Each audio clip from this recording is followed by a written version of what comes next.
అందరికీ నమస్కారం అబ్బాయి. పాత్రికేయ మిత్రులకి, అట్లానే యూట్యూబ్ ఛానల్స్, ఎలక్ట్రానిక్ మీడియా ఇచ్చేసిన అందరికి కూడా నమస్కారం బాబు. నేను ఒకటే చెబుతున్నా, మనం ఈ మలయాళం సినిమాలని, తమిళ సినిమాలని, మరాఠీ సినిమాలని ఏం కంటెంట్ ఉందరని అసలు బల్లెకొండ సినిమాలు చాలా బాగున్నాయి. ఇట్లాంటివి చూడాలని చూసి ఆస్వాదించి ఇట్లాంటివి వస్తే బాగుండు అనుకుంటారు. అట్లాంటిది ఈ సినిమా.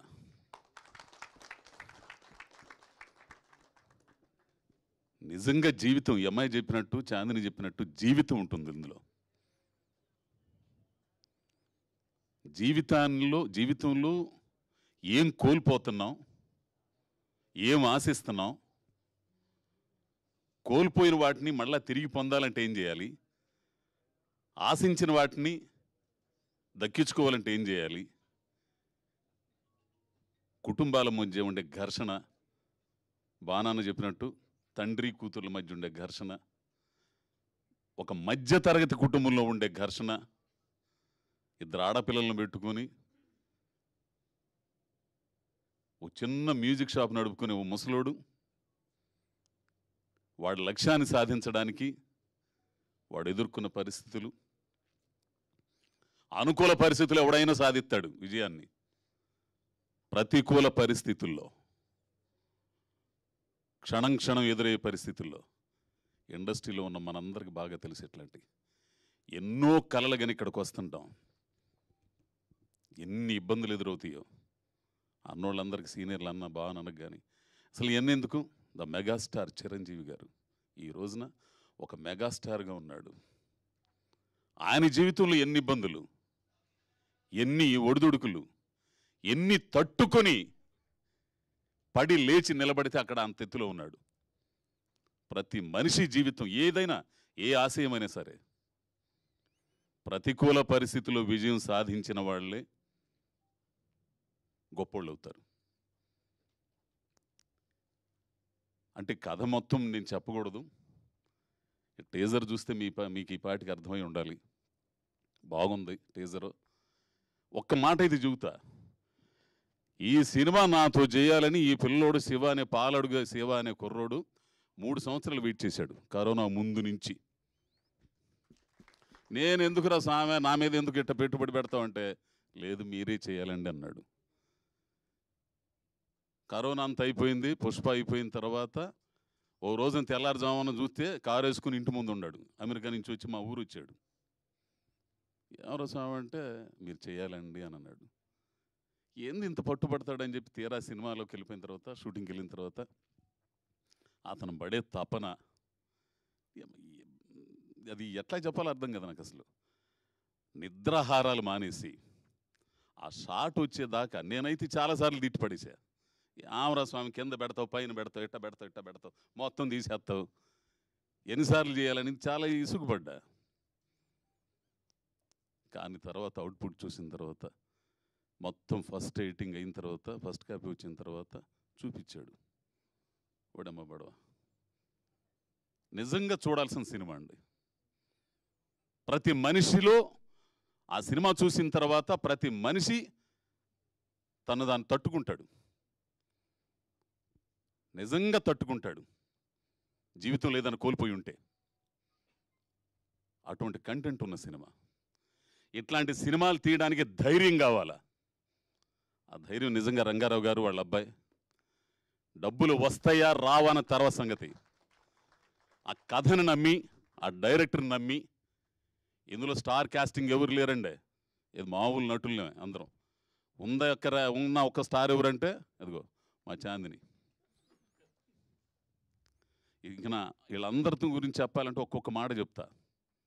ఫస్ట్ భానుచందర్ గారు, ఆయన ఫైటింగ్లు, ఆయన ఎవ్వరు, అది నిరీక్షణ అన్న బా.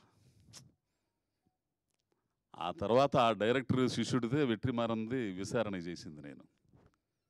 అది సో ఆయనతో నేను 2 సీన్లు ఇచ్చేసాను. ఎంత ఆనందం అంటే నేను చెప్పుకోలేను బయటికి. అది చెప్పుకుంటేనే వాళ్ళు ఎట్లా అనుకుంటారని నాకు తెలియదు. నాకు చాలా ఆనందం వేసిందన్న.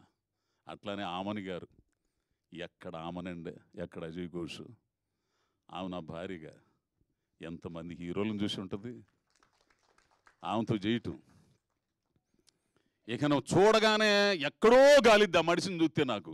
అట్లాంటి హీరో, ఆ విలన్ క్యారెక్టర్ అమిత్. అసలు అతని చూపులు కానీ ఆ క్యారెక్టరైజేషన్ కానీ ఓడి అమ్మ నేను అనేవాడిని. అసలు ఎవరినో పెట్టాలనుకుంటే ఈయన ఆయన ఆ కుర్రాడు ఎందుకు బాబు అని అన్న. పెట్టిన తర్వాత భలే నిర్ణయం అబ్బాయి. అసలు అమిత్ ఎంత యారగెన్సీ, ఎక్కడో కాలిద్దానని అట్టనే కాలిద్దా ఆ కుర్రను చూస్తే, ఆ క్యారెక్టర్ చూస్తే. ఇకపోతే ఎవరు, అదిగో మావాడు నా బామరిది క్యారెక్టరు, మంచి ఆర్టిస్టు. ఇక అన్న దయానందరెడ్డి అన్నతో పబ్బులో 2-3 సీన్లు చేశానండి. నిజంగా నేను అంటే దమ్మున్నోడుతూ చేస్తుంటే యువతులోడికి కూడా దమ్మెందు మనం తేల్చుకోవాలన్నట్టు ఉంటుంది. మనం ఎరగదీస్తే కాదు, ఎదుటోడు కూడా ఎరగదీయాల, అప్పుడే ఆ సీన్ పండిద్ది. దయానంద్ అన్నతో పబ్బులు చేస్తుంటే అతను ఇచ్చే ఎక్స్ప్రెషన్స్కి నేను చెబుతుంటే ఆటోమేటిక్గా నాకు ఇది వస్తుంది. నాకు ఎంత ఇదంటే డీజే నేర్చుకోవడానికి ఈ వయసులో భయపడలేదు సార్. దానికోసం ప్రయత్నం చేయటంలో భయపడినండి. నిజంగా ఏడ్చేస్తాను నేను. అసలు ఆయన ఒక్కసారి జాలికి అట్లా చూస్తాడు, నీకు జాబ్ ఇవ్వలేను మూర్తి అని అంటే. ఆ తర్వాత మళ్ళా ఒకనొక సందర్భంలో వెయిటర్గా పబ్బుల్లో తాగి తందనాలాడి కక్కుంటే అవన్నీ ఎత్తేసేయటం. ఆ ఉద్యోగానికి వస్తే అతను బాధపడే సీన్ ఉంటుందండి. అన్నా థ్యాంక్స్ అన్న, ఇంతకంటే నేనేం చెప్పలేను. ఇక పోతే ఈ అమ్మాయి అంటే నాకు మహా కోపం, నిజంగా చెబుతున్నా. ఏంది ఇంత యారగెన్సీగా ఉంటుంది ఏంది అనుకునేవాడిని షూటింగ్లో. తర్వాత ఈ పిల్లతో చేస్తుంటే నిజంగా నేను ఈర్ష్యపడ్డా. అమ్మని అమ్మాయి ప్రతి డైలాగ్ అండి అసలు ఎంత న్యాచురల్గా చెప్పిద్దంటే చాందిని, ఎంత న్యాచురల్. నేను అనుకుంటా నా మీద నాకు గర్వం ఉండేదండి. అమ్మ మనం బలి ఎరగదెత్తాం రా, ఏంది ఇంకా రాలేదు ఏం షార్ట్లోకి అని అనుకున్నాను. వచ్చిన తర్వాత ఆ అమ్మాయి మైండ్ అసలు అంటే నాకు కోపం ఉంటుంది మళ్ళీ, ఏంది ఎంతసేపు నన్ను ఇక్కడ నిలబెట్టివి అనుకునేవాడిని. తీరా వచ్చిన తర్వాత ఈ అమ్మాయితో చేస్తుంటే అమ్మ మనల్ని మింగేస్తుంది ఏంద్రా బాబు డైలాగ్లో అనుకుని ఇంకా ఎట్లా చేయాలి. నిజంగా అమ్మాయి నీకు చాలా థ్యాంక్స్ అమ్మాయి, చిన్నదాని సరే నువ్వు గొప్ప నటిమణి అమ్మాయి, ఇది మాత్రం కన్ఫర్మ్. అంటే కసి పెరిగిద్ది కొందరితో చేస్తుంటే తెలుసా, ఓరక మనం చేయగలనే కుదరదు ఎదుట ఆర్టిస్టులు. అందుకే నేను ఎవరైనా డైరెక్టర్ కథ చెప్పేటప్పుడు అబ్బాయి నా పక్కన ఎవరు చేస్తారయ్యా, బలుపుతో కాడుగా కాదు అనేది, బాగా చేయగల సమర్థులను పెడితే అది బాగుంటుంది, సినిమా బాగుంటుంది, అందరం బాగుంటామని ఉద్దేశంతో. పోతే ఇక మ్యూజిక్ పిల్లోడు పవను వింటారు, చాలా ఉన్నాయి ఇందులో.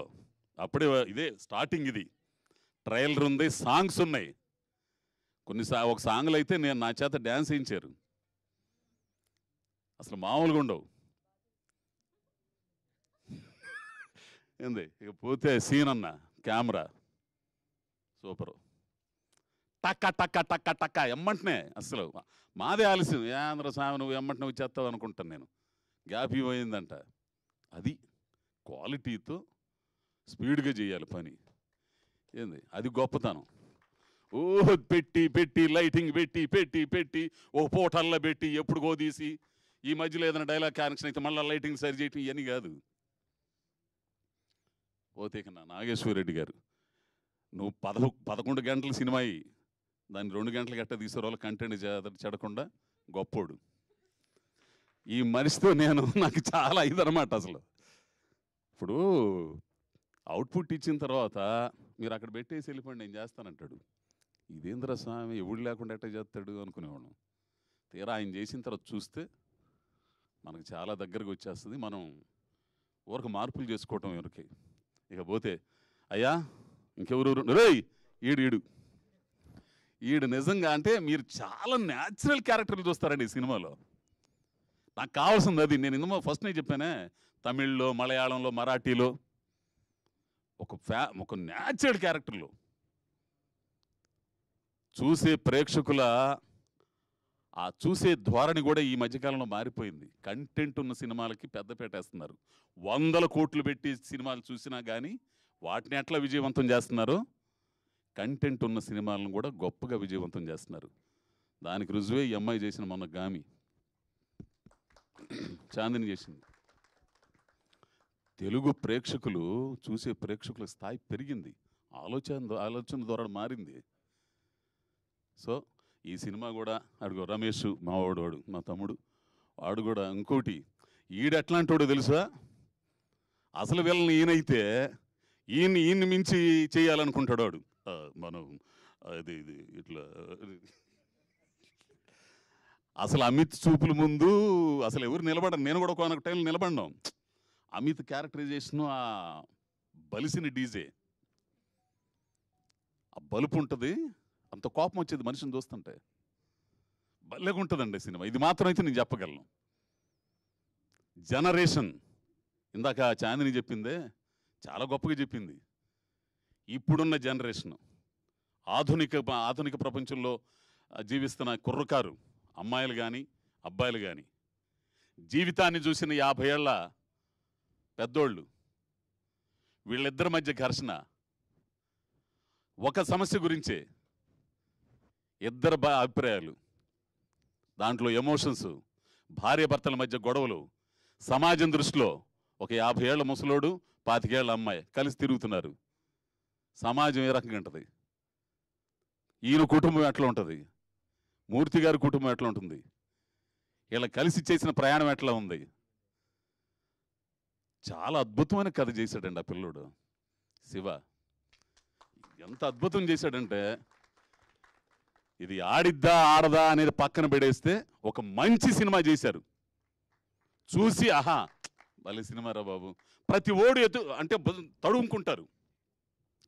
రంగస్థలమైన సినిమాని చూసి మనం నడిచొచ్చిన జీవితాన్ని, పల్లెటూరు జీవితాన్ని, మన మూలాలను ఎట్లయితే వెతుక్కున్నామో, ఈ సినిమా చూసిన తర్వాత మనం జీవితంలో ఏం కోల్పోయామో, ఏం కోల్పోయి ఏమై మిగిలిపోయామో ఒక్కసారి తడుముకుంటారు. ఎందుకు సాధించలేకపోయాం అనేది కూడా తడుముకుంటారు. కాబట్టి చాలా ఎక్కువ మాట్లాడాను. దయచేసి ఇక్కడికి వచ్చిన అందరికి కూడా ధన్యవాదాలు తెలుపుతూ, అయ్యా మీడియా మిత్రులందరికీ కూడా మరీ విజ్ఞప్తి చేస్తున్నాను, ఈ సినిమాని జనం దగ్గర తీసుకెళ్ళవలసిన బాధ్యత మీది. ఇంకా ట్రైలర్లు ఇవన్నీ చాలా ఉన్నాయి. మళ్ళీ చెబుతాను, నేను హీరోను కాదు. ఈ సినిమాలో, ఈ కథలో నేను ఒక ప్రధాన పాత్ర, ఆ అమ్మాయి ఒక ప్రధాన పాత్ర, అంతే. కథ హీరో, కథ అద్భుతమైన కథ. మ్యూజిక్ షాప్ మూర్తి అనే కథ ఒక నవల, అద్భుతమైన నవల. ఆ కథ హీరో. ఆ పాత్రలో, ఆయన అనుకున్న పాత్రలో మేము ఒదిగిపోయాం అనుకుంటున్నాం. ఒక తండ్రిగా భానన్న, ఓ భార్యగా ఆమని గారు, అమెరికా నుంచి వచ్చిన అమ్మాయిగా అంజనాగా అమ్మాయి, అందరం కూడా ఒక్కొక్క డైలాగులు అండి, ఎంత అద్భుతమైన డైలాగులు ఉంటాయి తెలిసిన. మళ్ళీ మాట్లాడతాం మీతో. ఈ సినిమా గురించి మాత్రం ఖచ్చితంగా మాట్లాడాలి. కాబట్టి అందరికీ ధన్యవాదాలు తెలుపుతూ, స్వామి అందరికీ థ్యాంక్స్ స్వామి.